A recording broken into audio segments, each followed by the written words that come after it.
Hi, it's Jordan Teen One, and in this video I'm going to be sharing with you a pattern for my second Super Mario Brothers bracelet. So this has 4 new characters on it. There is a fire flower, there is Koopa the turtle, Yoshi, and then there's a mushroom, or it could be Toad. And I'll show you my first bracelet that I had done. This one is actually a little bit longer. This one had Mario, Luigi, Princess Peach, and Bowser. So the characters on this bracelet actually are longer. They take up more rows than some of these.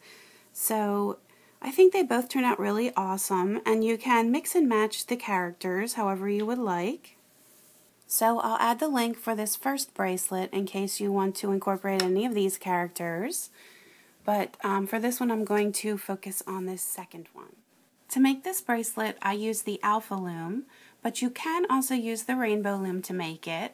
I think it's definitely easier to do on the Alpha Loom, and you also have the Alpha Comb, which has the 7 hooks, so you can just grab them all at once. So that definitely speeds up the process. But if you don't have access to that, and you do have the Rainbow Loom, you can definitely use that. Just set your pins in line with one another, and just use 7 sets of pins, the same as you would do on the Alpha Loom. And I used all Alpha Loom bands to make this, but if you don't have access to them, you can use regular size bands. You're just going to have to double them.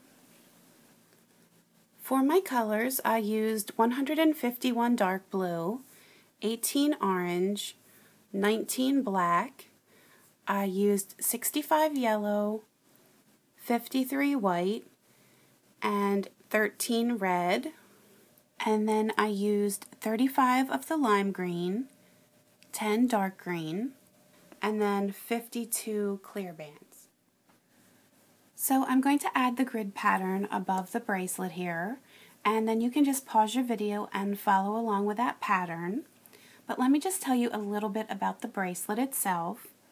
I used 52 rows to make this, and when I measured it with a ruler, it was about 7 1/4 inches long.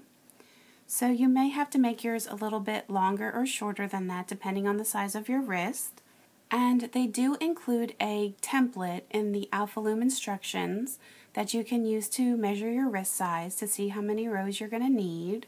So if you do need to cut down on any rows, you would want to do that on the solid rows. So there are 3 on either end that you can eliminate to make it shorter. And then in between each of the characters, there are 2 rows. So really, the most you could eliminate would be 1 row because you need to leave a little bit of spacing in between your characters. So I chose to use the dark blue for my background, but there's a lot of different color choices you can make. I know they make a purple that I think would look good, or a dark gray.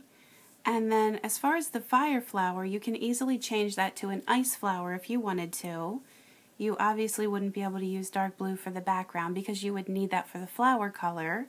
But if you chose a different background, you could use the dark blue and the turquoise for the ice flower. And then, as I said at the beginning of the video, you can mix and match some of the other Mario characters from my first bracelet, or of course create some new ones of your own. So there's a lot of different options that you can do. So I hope that everyone loves their new Super Mario bracelets. You can always leave me comments on YouTube and Facebook, post pictures of your creations to my Facebook page, and please feel free to subscribe to my YouTube channel so you can stay up to date on my latest tutorials. You can also find me on Pinterest and Instagram, so please feel free to subscribe to those as well. Thanks for watching!